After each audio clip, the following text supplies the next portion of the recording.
pense qu'il faut se poser une question qui est la question de la vitesse. Quel est le bon délai pour le bon produit ?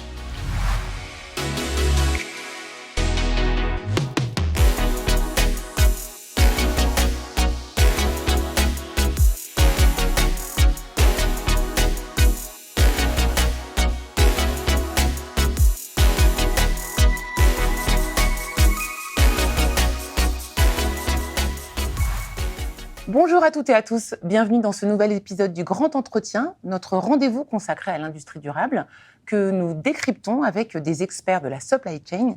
Et aujourd'hui, j'ai le plaisir d'accueillir Delphine Blanc. Bonjour Delphine. Bonjour Isabelle. Alors merci d'être avec nous. Delphine, vous êtes déléguée générale de la Fabrique de la Logistique. Et la Fabrique de la Logistique, c'est une association qui réunit des professionnels, qui réunit des acteurs du secteur public et privé et aussi des chercheurs pour, je cite, co-construire les outils innovants et ouverts utiles à la décarbonation du secteur. C'est exactement ça. Alors ça, c'est la Fabrique de la Logistique. Justement, pour faire avancer la décarbonation des transports, vous insistez sur l'importance d'une réflexion collective. Qu'est-ce que vous entendez par là exactement ? En fait, aujourd'hui, la supply chain, c'est un monde qui est global, qui est international, qui est complexe. Ce sont des flux physiques, des flux numériques. Et pouvoir envisager sa globalité et prendre en compte l'ensemble des contraintes, des besoins de chaque acteur à chaque maillon, ça implique de pouvoir se concerter et travailler ensemble. Donc cette notion de réflexion collective, elle est fondamentale parce que la réflexion en silo a atteint ses limites. Et c'est un petit peu ce qu'on promeut nous aujourd'hui au sein de la Fabrique, dans ce que vous avez décrit, cette façon de travailler ensemble, d'être dans le collaboratif pour aller plus vite dans la résolution des problèmes. Alors, vous parlez de mutualiser, je cite, pour réduire les flux. Qu'est-ce qu'il peut y avoir à construire comme offre sur cette mutualisation ? L'offre, effectivement, reste à construire, mais j'ai envie de vous citer un exemple que je trouve assez intéressant.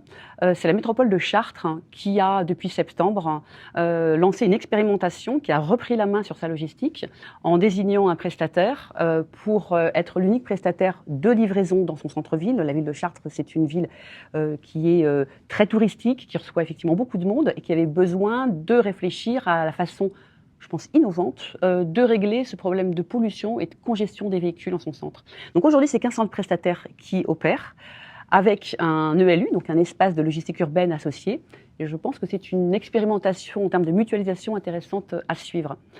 Après, la mutualisation, c'est pas simple à organiser, mais ça me semble une piste extrêmement intéressante, complémentaire à l'électrification des flottes, qui est une piste intéressante, mais qui, de mon point de vue, de notre point de vue en tout cas, n'est pas la seule et unique piste à poursuivre.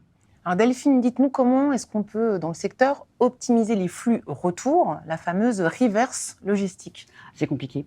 Les flux retour, c'est compliqué. C'est vrai que ça nécessite, parce qu'en fait, les flux retour, c'est quoi ? C'est plusieurs collègues dans plein d'endroits différents, sont des retours sur un seul point d'entrée, voire plusieurs. Ça nécessite une organisation un petit peu différente. Et aujourd'hui, c'est vrai que ce sont des flux qui sont beaucoup moins optimisés. Alors, si on prend par exemple le cas de la logistique de chantier, par exemple.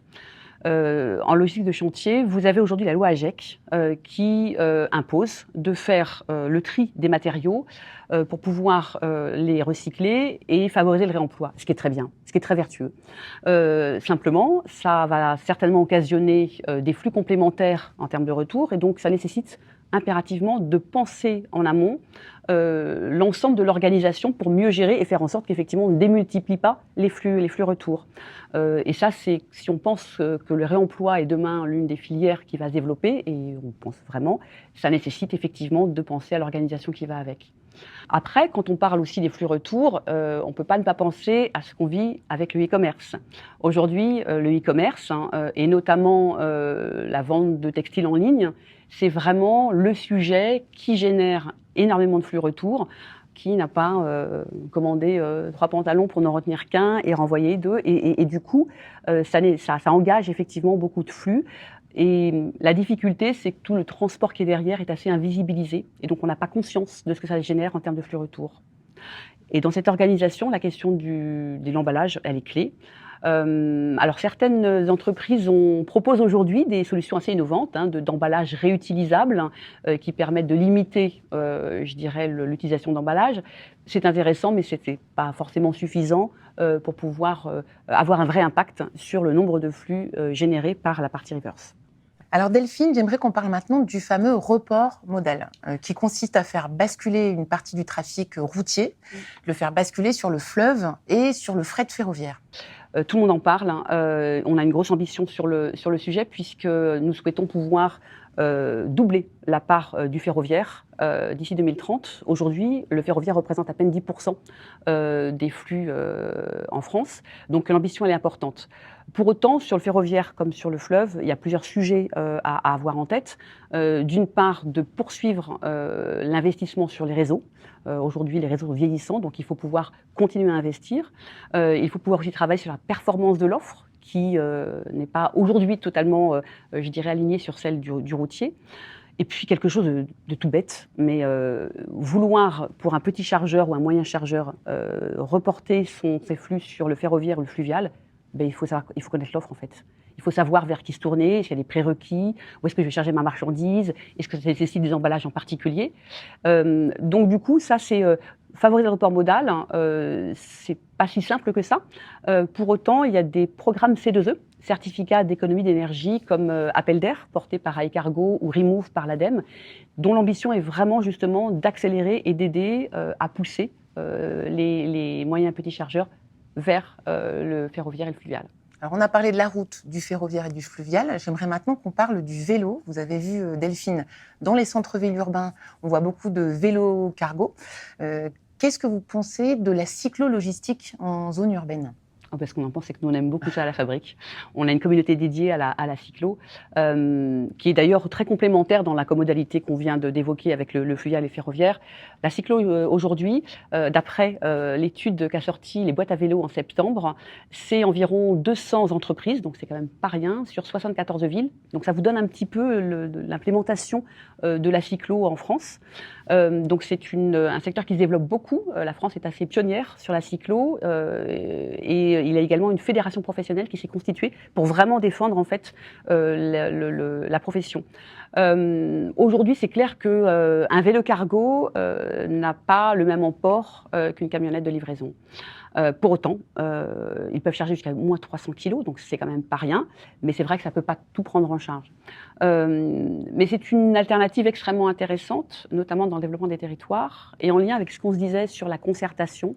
Aujourd'hui, développer la cyclo, ça nécessite aussi de mettre autour de la table tous les acteurs, notamment les collectivités, parce que pour soutenir la cyclo, il faut aménager la voirie, il faut pouvoir réfléchir au foncier dont a besoin la cyclo-logistique pour aménager les ruptures de charge, c'est du mobilier urbain. Et donc du coup, cette mise en route, ce déploiement doit se faire avec les territoires. Mais nous, on y croit beaucoup à la fabrique. Delphine, pour conclure, vous insistez beaucoup sur des changements de comportement. Qu'est-ce que vous entendez par là exactement ? Qu'est-ce qu'il faut changer ? En fait, si on souhaite réduire, si on souhaite reporter, si on souhaite mutualiser les flux pour avoir moins de circulation sur les routes, je pense qu'il faut se poser une question qui est la question de la vitesse. Quel est le bon délai pour le bon produit ?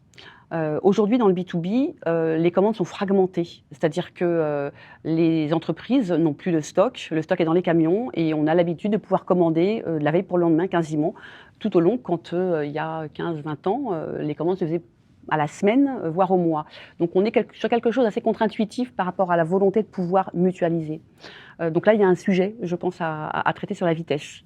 Et si on regarde du côté consommateur, vous, moi, voilà, exactement. Quand on regarde ça, est-ce qu'aujourd'hui, quand on commande sur Internet, l'ensemble de nos commandes doit être effectivement livré dès le lendemain, voire dans la journée même.